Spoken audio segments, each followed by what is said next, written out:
And yeah, tell us, how was your month, Andre? Busy. Although we have public holiday, no, not public, but we have school holidays right Hmm. now. But I have to deal with a lot of things, and it's not always funny. It's not always funny. I have to deal with cybersecurity issues. Someone tried to target me with a malicious code, with a sophisticated malicious code twice today. So that's that's annoying. Nothing happened, by the way, because we are doing this podcast and we talk about not to click any attachment. So I didn't click it. I just let it analyze by AI to check what happened, and it turned out it was quite sophisticated attack. Interesting. Yeah. So, like, also, I'm receiving a lot of scam fake emails. Today, I received one or two, and all comes. I figured it out. It was from the Netherlands Odido breach, right? And Mm. I receive fake DHL and fake packets and those kind of things. So, yeah, the, those things are really on the rise. What I can see. Yeah. And as we talked about already, such emails look pretty perfect. Yeah. So there are no longer any weird typos. Yeah. The only thing you can spot is the attachment is an HTML where it should be a PDF, Yeah. and the sender address doesn't fit the whole context of the email. That have been the two issues on my emails. And I received precisely the same email twice from different addresses. Yes. And also, funny thing is, like sometimes they send to all senders. You see CC and you see all the email addresses there. But that Oh, happens interesting. really rarely. Only those sloppy AI emails. But if you are No, targeted, then it gets no. perfect. I've been Yeah. targeted directly. So Yeah. the AI suspected that this might be a pass, a Yeah. phishing as a service. Yeah. Might be. Yeah. Yeah. Anywho, welcome back, everyone, after a month of break. And today's topic may be a little bit misleading because it says one password, 160 companies, right?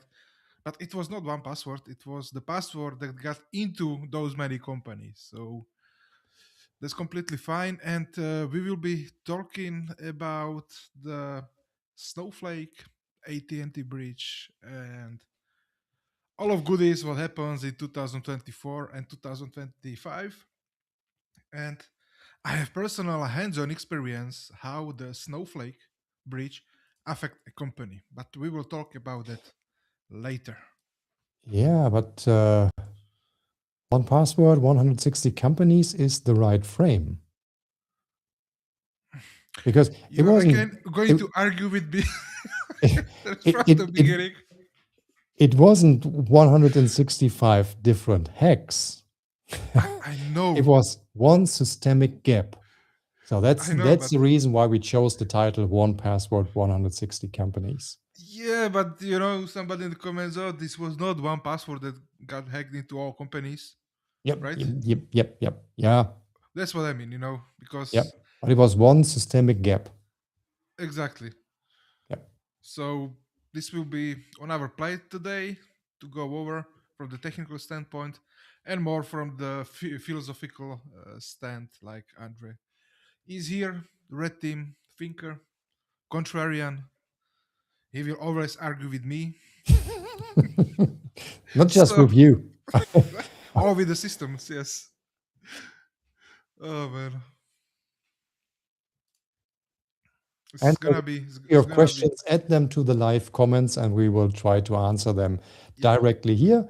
Or if you watch us later and we are no longer live, then you can also add it to the comments, or you can send us a direct email yep. message. All right, so where do we start? So yeah, one password, took 165 companies 2024. It was not through a 0 day and not through a sophisticated exploit chain. but it was through credentials stolen by infostealer malware uh, years earlier, and that password was never rotated. Protecting accounts had no multi-factor authentication at all. So, yeah, the results of this: Ticketmaster, 560 million customer records stolen. AT&T call and text logs for roughly 109 million customers and undisclosed ransom paid. Santander, 30 million records across Chile, Spain, Uruguay, and many, many, many other companies were affected by this. And yes, in this episode, this episode will be like about the identity as the new perimeter, not network security, not account itself, and basically we will try to make ourselves the perimeter against those kind of bad practices, bad hygiene. You agree, Andre? Yeah, yeah, mostly. Because I come from a different perspective as usual, so Yeah, I won't disagree in this case. Yeah, I would subscribe everything you said.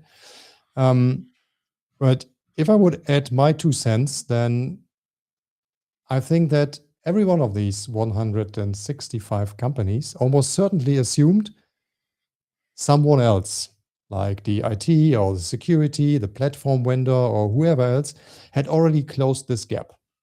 yeah, So that is usually a problem. So that's what I call the diffusion of responsibility. So if you have a password, then the only one who is responsible for the password is yourself. yeah. Or your password And manager, but you still have to remember your master key passphrase. then you are still responsible for your passwords. Yeah, yeah, yeah. So we talked But about that. Don't put it into the Chrome password store or something other weird fancy stuff. Use a dedicated password manager for it. but And I would, what I would really love to know, if somebody watching or listening on demand, working for some password manager company, and I want to know if you got any ticket from somebody blaming you as the company that your passwords, that the customer passwords were stolen from the password manager. You know, that would be really interesting to see if that ever happened. If somebody is blaming the password manager for not protecting passwords, right? I guess, yeah, you know what I mean. Like, I don't mean that the password manager got breached like LastPass, but that would be really, really interesting to know if that ever happened. Because customers, mm, different people, yeah, we don't know what's in their mind, who they are blaming. You know, if they are trying to blame somebody else so they feel better about it. It's about the human psychology.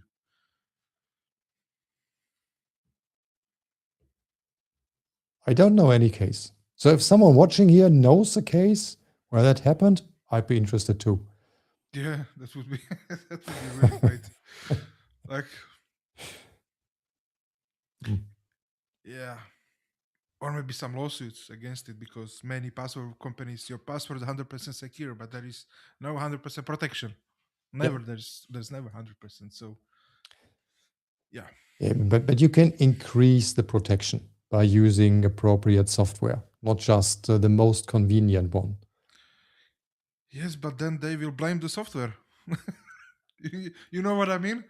It's like never-ending chain that somebody can put blame on something else.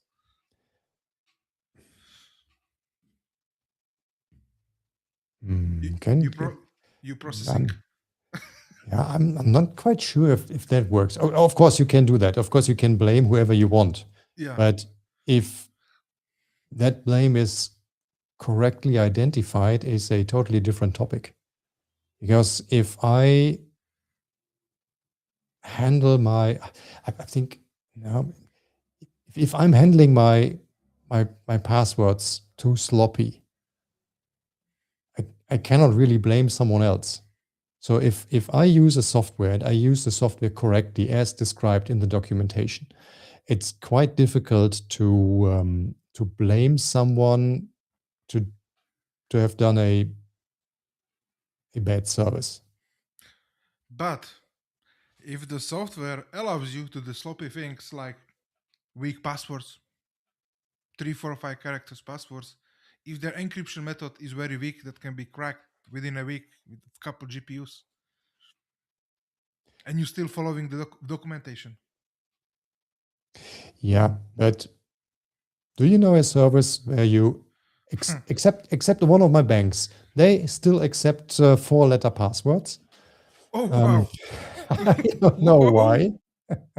I don't know why, but Time to switch. I no, I don't tell you which bank it is. So I mean, I can social engineer something. no, I won't tell that. So maybe they have changed that meanwhile, but some time ago they still accepted a 4-character long password. Um, Wow.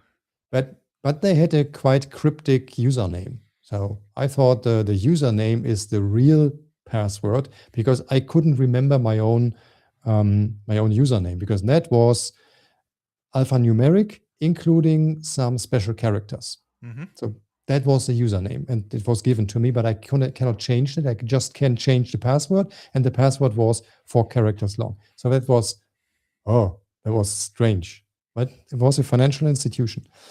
Um, yeah, Four but characters. most services don't allow you to use those short passwords. Most Nowadays still they use don't. 8 characters or more. Yeah. Yeah. At a There are. certain time in the past, I decided I only will use 64-character long passwords automatically generated. But then I found some services who said, no, we don't accept those long passwords. We only Yeah. accept 60. 20, Yeah. 32. That was the most. I think like Google also still don't accept more than 60 character passwords. I'm not sure if they change it, but I got the issue before. I admit 64 is a bit paranoid, isn't it? Where, where I can put 256. I got no problem because everything is password manager. Like my Yes, of default course. default my default size for password is 128 characters minimum, Yeah.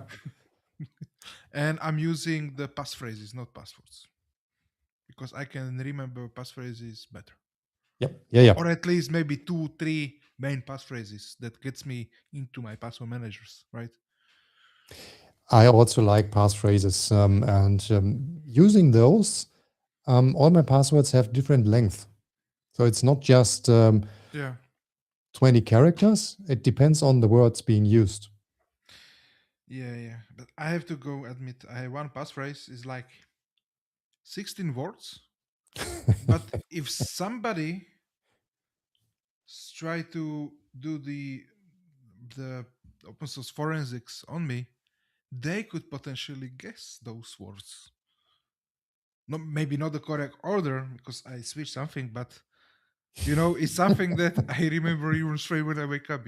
But it's 16 words.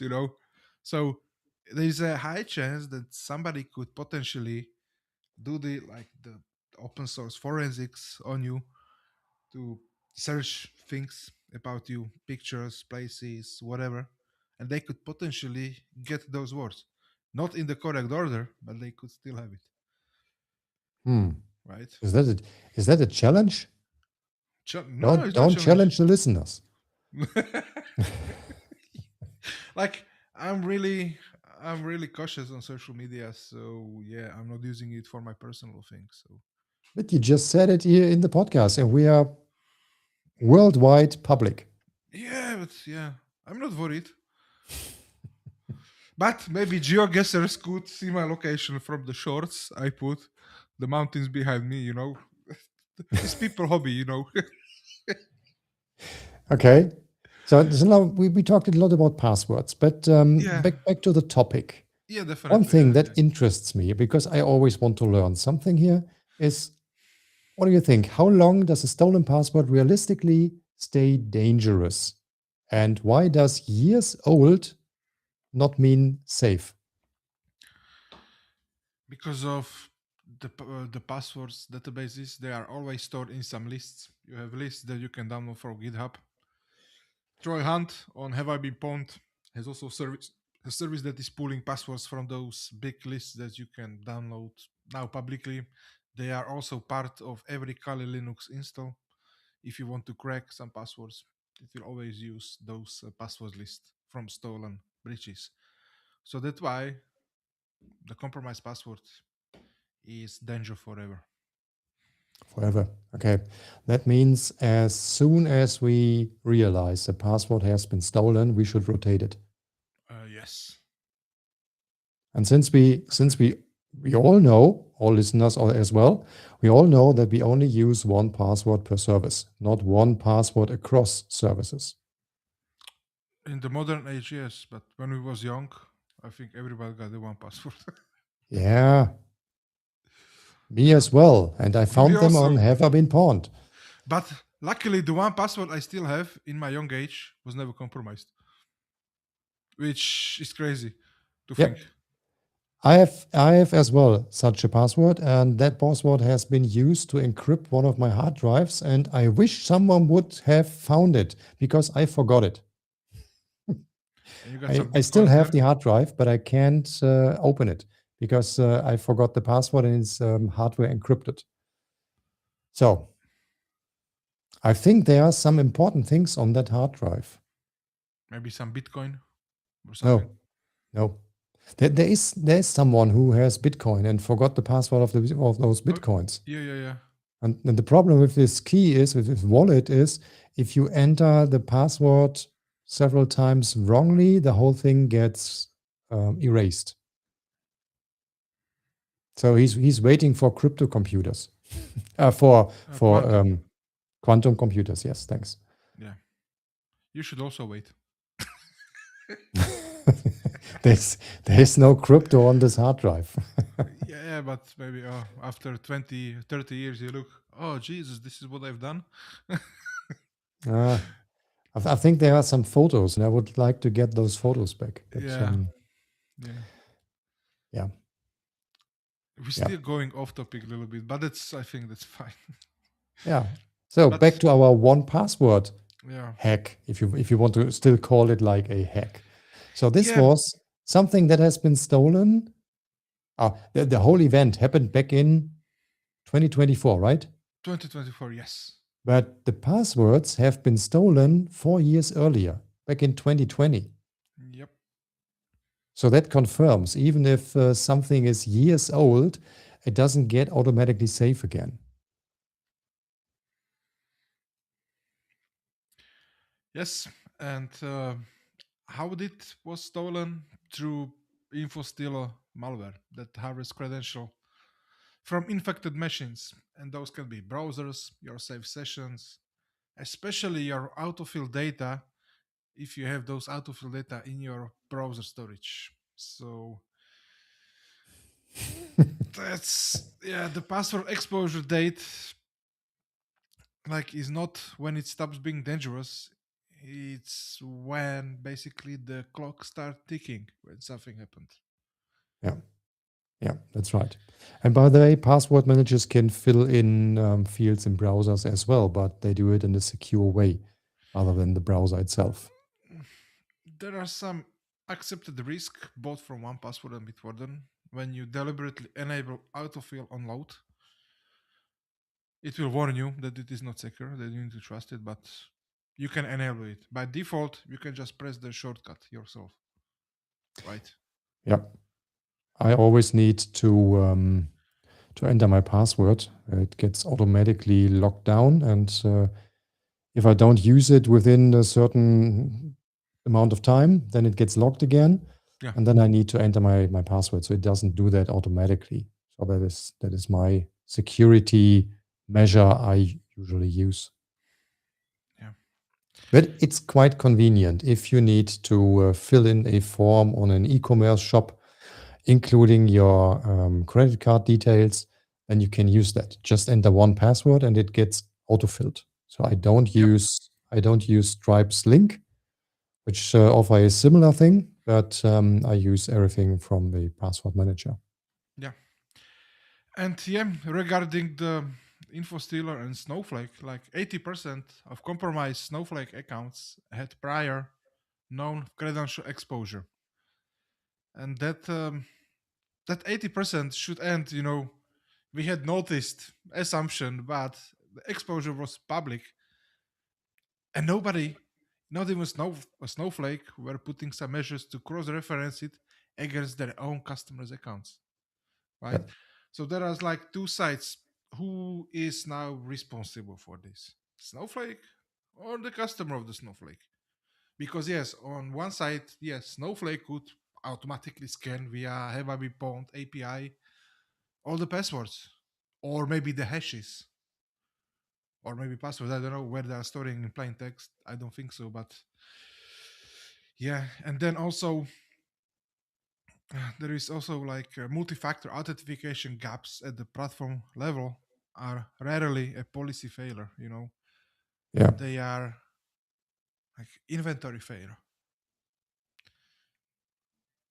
Like Yeah. organizations try to enforce MFA through SSO for the primary logins, but still ghost local username password accounts persisted alongside SSO, unmonitored, with no integration, contractors, or legacy access, and then nobody remember those commissions, those passwords, local accounts, which So, is, yeah, not very wise and smart. so what is a ghost login? What is a ghost login? Is that something that if I'm logged in already and did not manually log out, still being logged in next time I come back? I'm not sure what exactly is, but from what I understand, that those ghost logins are like local usernames and passwords that persisted alongside the SSO. So Ah, when yeah. they enabled the MFA policy, they maybe did not disable. You cannot log in with your local username and password. Ah, something that bypasses the MFA. Yes, because you can set up those policies in Microsoft Entra. You create some breaking glass accounts with no security policies affected, and you use those admin accounts in recoveries. If you forget your main things, right? I have three, so Yeah. So someone, it's already some time ago, someone told me that he enabled MFA for all his users yeah, on his systems. And I said, okay, you did it for all your users. What does it mean? For all users or for all the human users? And he said, no, no, no. I'm still logging in with my root password, but I don't know how to enable the MFA for root. So I'm using still my root password without the MFA. So that was that was quite interesting. And after we talked about, he started thinking if that was a very wise decision, and then he was trying to figure out how to protect the root user as well. I think yeah, he disabled root and just used a normal user and then became root. And that was the way he circumvented it. yeah. That can be like ghost account, but yeah, Yeah, that I think something like that. So yeah, I think this is again a question or a trade-off between convenience and security. and that's exactly where I wanted to land because like this is like the shared responsibility between provider and customer, right? So in Snowflake, they provide MFA capability, but the enforcement was at the customer job. And most customers they never flip or never set up MFA. Yep. So Yeah, we used that. I have a client who also wanted a secure login for their services. And I told them we can enable MFA and we can enforce it for all users. Yeah. Oh, well, not every user can handle MFA. Most do not know what that is. I said that's no problem. I can explain to them. We Yeah. create a description, documentation, send it out, and then they can handle it. So it's not a big deal. That might be too complicated. So that's the reason why it's still not enabled. Uh, It is possible. It is installed. It can be enabled. It's just a flip of a switch, and then MFA would be enabled and enforced. But well, it's too complicated. That's how many people think. Yeah. Maybe they don't even properly understand what MFA is, because there is MFA, SSO, That like, sounds scary. yeah, and expensive. And many companies, they put like MFA, SSO as premium enterprise feature, which I understand. But on the other side, with tools like Authentic, uh, and other like Citadel SSO open source, I think should be standard, right? Yeah, yep. I also know some services where MFA is available, but only in the enterprise plans, not Yeah. in every plan. So the But lower plans won't get MFA. They can't even enable it. it makes sense because, for example, if you check those enterprise plans, they only supports like Okta, Azure, Entra ID, Google, not custom OIDC or those kind of providers, right? Yeah, especially Okta. I also wanted to use Okta, but I was It was also breached. was huh? It was also breached, Okta. Yeah, but but before the breach, it was too expensive. I couldn't afford that, Like so 3 I euros stick per with. user. I don't know. I found it ridiculously expensive. Yeah. I think for larger enterprises that makes absolute sense, but for smaller ones, there are other alternatives that are much cheaper. And that's what I went then. Yeah. And I went with the YubiKey, which I have with me again, by the way. Now you have it. Good. Yeah. Good, good. Anyway, so what do you think? Let us know, like in the comments, or send us questions or your thoughts. Who should be responsible if some breach happens? The provider who is not enforcing a secure standards, or the customer who just skip it deliberately? I don't know. I cannot tell you what I think, but I lean towards the provider should be responsible for the customer security and how they behave on their platforms, because they have the key and they can turn it anyway how they want to make life for the users miserable and secure, or easier and not secure. Yeah. I would Yeah. I would I, just put I, that I I don't agree. care. And I would add, there is not really anything that could stop a company from enabling MFA and enforcing it. I mean, Exactly. I mean, if Like, you use your bank account, I think it's the same across at least Europe, maybe the world. They enforce multi-factor authentication. They don't call it multi-factor authentication, but that's what they do. You need uh, your username, you need your password, and usually need your app, which is then again protected with some fingerprint or face ID or something like that. yes, but it's Would I'm work as also well. I'm very pissed about those banking security systems because everything can be bypassed, even those systems. But they are enforcing it. So Yes, that is the first step. I'm not talking about insecure systems, yeah. and I don't think every bank has insecure systems, but that's what they do. They I mean, enforce yeah, MFA without calling it MFA. So they take off this scary part of something, ooh, that might be strange. I don't know how to handle it. They just do it. And we But they can do have that to. with other services as well. They have to because they are responsible for our finances. But for example, Snowflake is kind Yeah. of responsible for the customer data, but you know, the customer is responsible for his own security hygiene. But it's it's never ending circus. I blame you, you blame me, I blame you, you blame me. And who's gonna win? Yeah, Yep. But if we all do one step more, if everyone does one step more to secure the data, yeah, everything would be much more secure, wouldn't it? yeah. But then, how do you how do you enforce the developers of the software to be secure? Because I know many developers that they got really weak passwords. Yep, me too. Me too. And the reason why they use these weak passwords is because it's easier to share. They can just tell the Exactly. password over a cup of coffee to a colleague. I'll just use the account. The password is ABC123. Exclamation mark. We made it complicated. Yes, exactly. Like,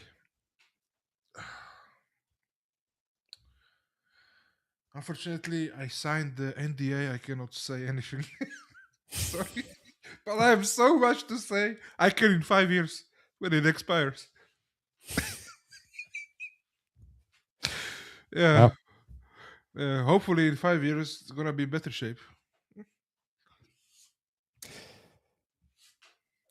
Yeah. I'm currently watching the WordPress community and environments, and I've never seen so many updates from WordPress in such a short time frame. And the reason why this happens is, I AI believe, slop. nobody tells it's AI, because AI AI slop. makes it simple to find vulnerabilities and or leaks or something that has been developed insecurely. And I think we need to cope with that. And we need to build more security or put security first in everything we do.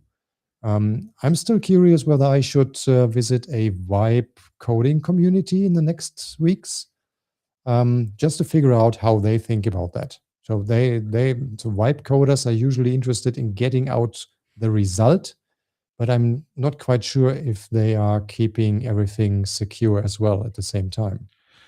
Well, 90% of vibe coders they don't know what is even code is. So they rely That comes on top. and they realize they security is what is security? What vibe coders think is a security? Just the output from some LLM. Okay, this is secure. This is not secure. Ah, okay, I trust you. Fix it. It's Yeah. Yeah. like I audited so many projects that was vibe coded, and I can see I understand code. I'm not coder.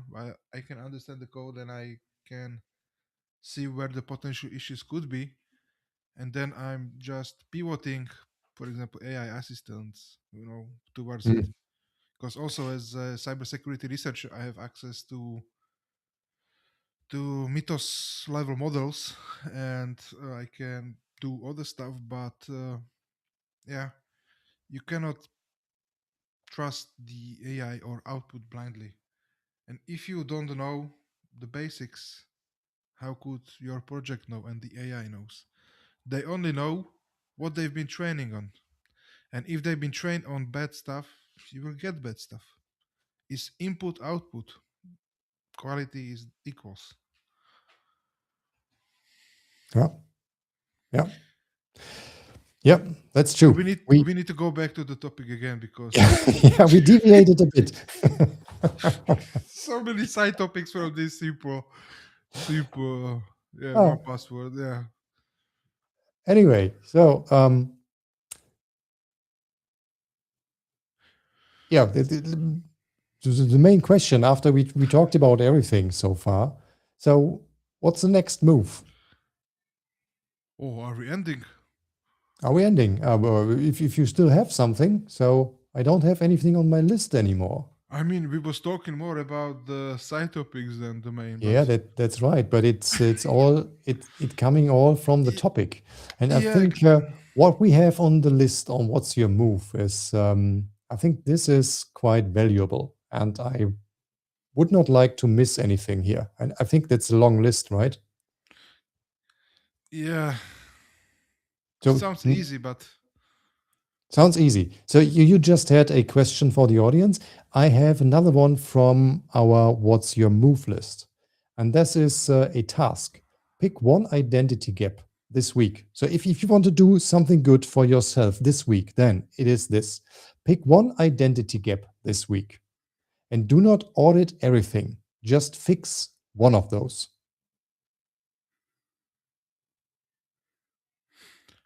yeah, you froze or what? No, no, Okay. that's it. Only one. Just pick one identity gap this week. Just figure out where is currently one gap. So one system. If you have a system, just check your credentials for that system. Check it against have I been pawned or some other credentials, or just rotate the password. And what do you mean the identity? Just the login password, username, password, those kind of things? Emails? Your identity for the system. So Okay. you need to log in into a system. Just pick one, and then you usually only have one identity. You might have several for one system. Me too. Yeah. But if you need to log in into your system regularly, choose the one where you use mostly, and then try to figure out if that credentials are secure, if is MFA enabled and enforced, is the password known to some databases. Check that. Just pick one, check that, and if you want to be on the safe side, just rotate it, create new credentials. And yeah, that's definitely a good task. And I forget to share the story when I was about the snowflake that I mentioned at the beginning. Oh, So okay. yeah, I was in Netherlands in one production company, and they use like the snowflake storage for all of this R&D documents, all of the formulas, recipes, and those kind of things. And they were quite unique on the market. There wasn't too much competition. It was like three, maximum four companies were doing those specific recipes or specific products for animal consumption, right? It was not human food, it was meant for animals, and they were specialized. And everything from their R&D, research, and future plans was stolen. And a year after, now we have 20, 30 companies doing the same thing, you know? Yeah. Yeah. Yeah. I And think it's not easy to secure everything. It's not just the credentials. So if you close or if you lock down the front door but have the back door wide open, that's a totally different thing. and funny thing is, when I was asking how many users got access to that snowflake, like who got access, it was like 15 engineers and one the main manager, and they have only one account. 16 people, you They know. were sharing the same account. Yes, and they didn't have MFA,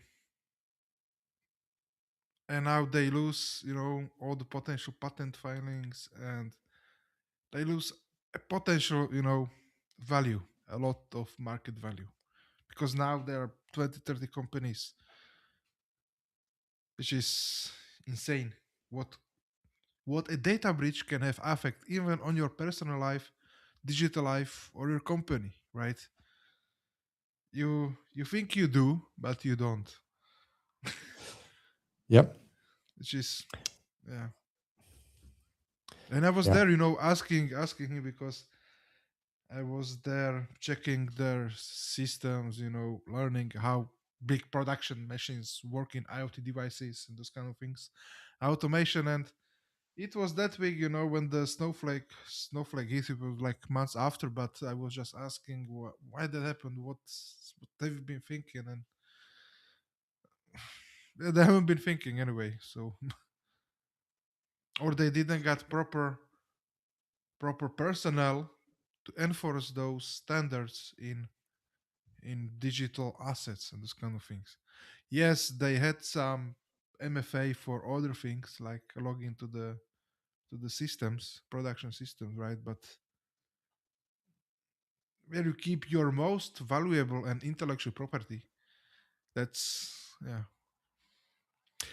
And and then I ask also, wouldn't be that cheaper to set up your own like small NAS and have it there and give access to people? Yeah, I don't have time to manage it. Once you set it up, you don't need to manage it. Yeah. Yep. I know that. I think that is the main concern most people have because they have to manage it, they have to update it, they have to manage the security of it, and all this kind of stuff. And this is something I, many people are afraid of because they are not that tech savvy that they can handle it, or at least they think so.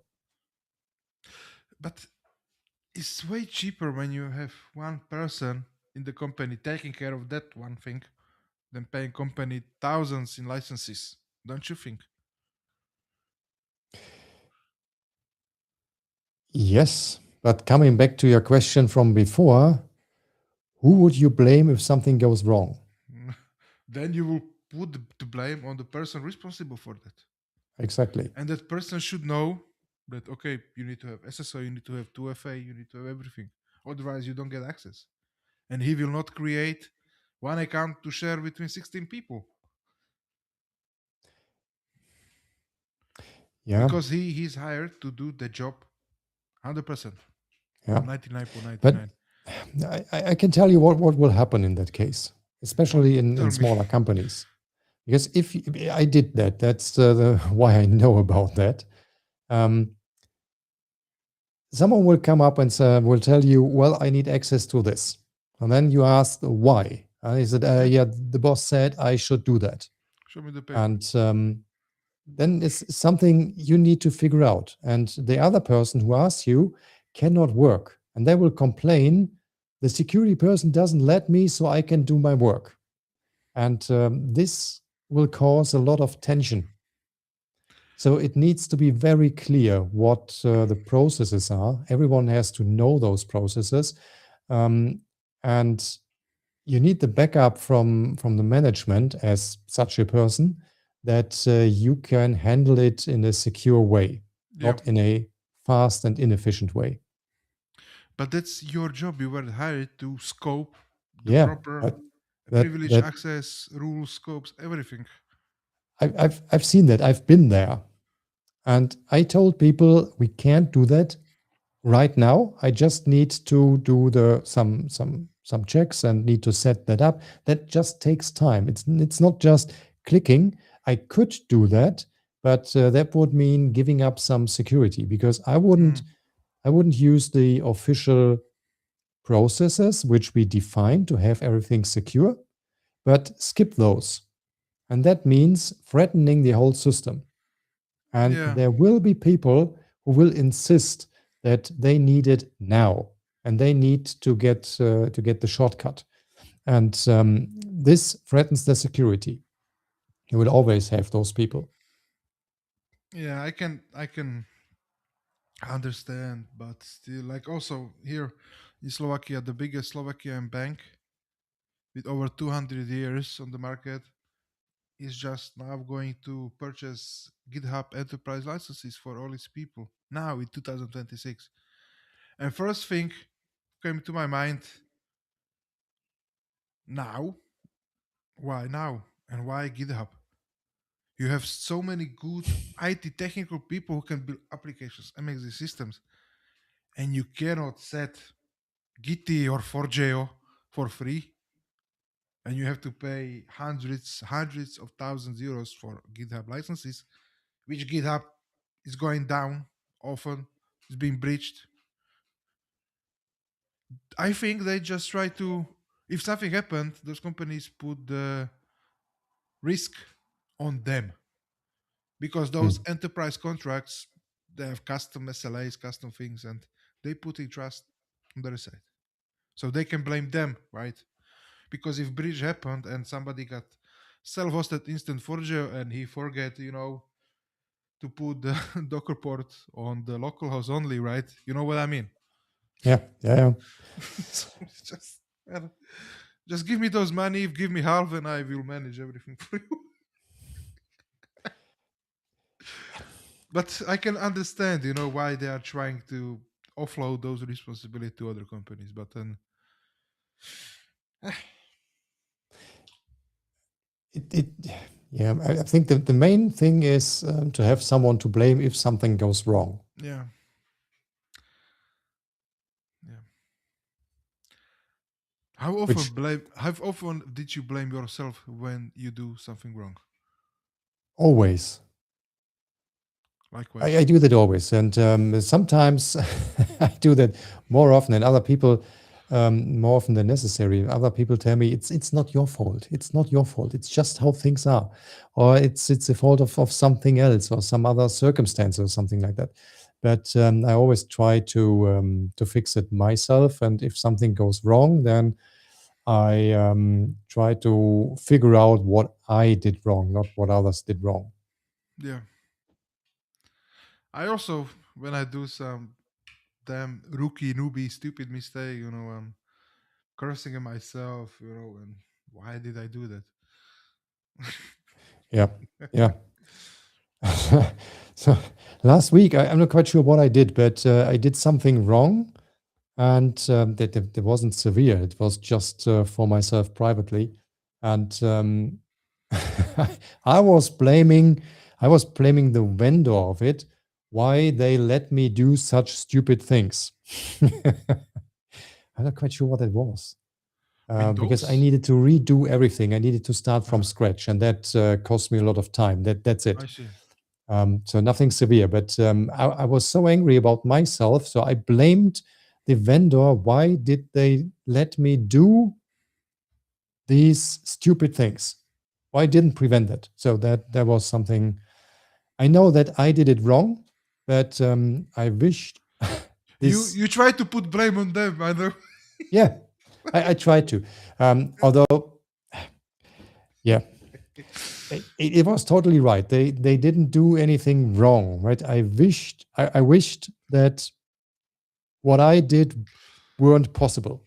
So that's Yeah, it. it's just, technology. Yeah, Technology and human nature, our minds sometimes they just shut off and yeah. yeah. Sometimes I argue with my AI assistant. So Oh, don't tell me. Are you using Hermes agent? no, Good. I'm using the Pi Yeah. personal AI from Daniel Miesler. Yeah, I know what you mean, but like the everybody's talking about Hermes agent, the hype. I said I manage Hermes agents for companies out there, but I could not set up for my company and for myself because I'm always more smarter than what that agent can do. And I don't like the way he's doing. So I like to control everything, right? So for me, in my use case, the Hermes agents and the AI automations hype, they are not good fit for me, right? Yeah, I struggled with similar things, and I had a hard time explaining my agent what they must do and what they must not do. And they try to No, work around. no. They listened. So, and there was something when I asked it something and just wanted an answer. Not, I did not want it done. I just want to discuss it first, not the result first. And it That's always the gave me the result. And so I was quite angry with them and with it. And it realizes if I'm angry, it realizes it. And it shows me that I understood you're angry. And then it became more careful and it learns from its mistakes. And now it doesn't do anything. It just waits for my for my confirmation. And sometimes I ask it to just do it. You don't need my confirmation for this simple task. Just do it. So that's a very thin line. It does not understand fully when it should do something right away and when it should wait for my approval. And from your first sentence, I can know which models you have been using. Okay, Anthropic models. sorry, I didn't catch the first From part. the first sentence, you said what you got issues with those agents, and I know which models you were using from Anthropic, right? Yes, yes, Yeah. yeah, yeah. That's the So specialty. You tell them something, they do their own way. That's the yeah, signature moves. but the agent hired some other agents. So I Yes, also that's have a fine, but Codex agent for coding, and I have I have a Kimi agent who uses the new K K3, yeah. 2.7 model for Ah, simple coding. Um, yeah, but I didn't I didn't know that. That was interesting. So it just hired those agents, i.e., it created those agents, and it was cursing at those agents because they didn't do their work. And I asked him, what are you talking about? And then it explained, I hired the agent for coding work, and they do not do the coding. I said, what is that agent? He's okay, using that's Codex. It needs an API key. It doesn't. I said it doesn't have any API keys because I didn't get you an API key for Codex. And said, oh yeah, that could be the reason. it's So the same with like humans. Even AI agents put blame on other AI yeah, agents. but my agent then complains everything I need to do myself because it called it Forge. Forge is the one who does the Yeah, coding with Codex, and Forge doesn't work. I give him work, but he doesn't get any. He doesn't bring anything back, and until I figured out that he's just missing an API key. So now he has an API key. My did you agent is paste it in the quite. chat, the API key? Hmm? Did you paste the API key in the chat? No, I put it into the environment variables. Good. So your agent can read environment variables? Yeah, but it warns me. It warns me. Don't put this API key into the chat because if it's in the chat, then it's available everywhere, and we don't get it out there again.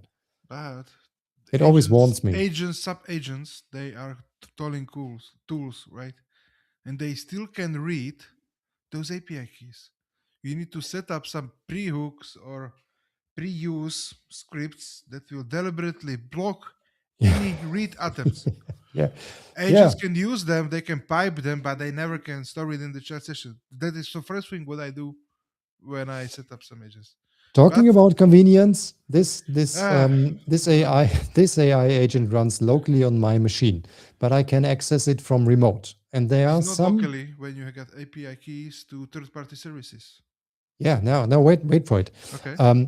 I do not hand it all the API keys. Not all API keys are in the environment variables. Some are still in one password. And if the agent wants to use them, they has to ask me because I need to approve that this API key should now be used. That's good. And Yeah. sometimes I have some coding topics. And then my agent hands that to Forge, and Forge codes that. The agent checks that and then tries to push it to GitLab, which Hmm. doesn't work because it doesn't have the GitLab API key. And if I'm on remote, I cannot approve that because my one password will pop up locally, and this Yep. locally does not appear on my remote work. And then the AI agent just complains, it doesn't work, it doesn't work. I cannot push that. I always get an error. I said, yes, keep cool, only commit it. I will push it once I'm back at my desk. Okay. And sometimes I'm on the go and I want something to be live on the website, for instance. And then I wish the agent would have access to GitLab without this one password Yeah. obstacle. Anyway, So thinking. that's about convenience, Yeah. but I'm still reluctant to do that. So I don't use the the convenient way. I still use the hard way because I know the hard way is much more secure. So I don't hand Good, it every passwords. I good, just good. have the API keys for the agents, and those agents are coast locked, so it cannot buy any more tokens for it. So if the tokens are if all tokens are being used, it cannot get new tokens. So I need to buy them manually, Yeah, and that's it. So the blast radius is limited. good. Anyway, again, yeah, 20 minutes off topic, but it's good talk. Is everything is a little bit closely related, but yeah, it was good to talk, and yeah, hopefully in 2 weeks' time, I will be in my new brand new studio, which I can wait. And yeah, we will see you there with another great topic. So thank you for listening, watching, engaging with us. I know our website is not good, but still it is usable. You can send us email with any questions, topic ideas, feedback. And yeah, me and Andre, we will see you in the next episode in 2 weeks' time. This time, really, in 2 weeks' time, right? So last Right. time it was a bit, yeah, was a bit unlucky Yeah. because we're both unavailable. And since we do this live, we are looking forward to see you all again in 2 weeks' time again, Yeah. It's gonna be every 2 weeks, every Tuesday, Tuesday 6 p.m. CET. fortnightly. Yeah. Yeah. All right. That's it from us, and see you.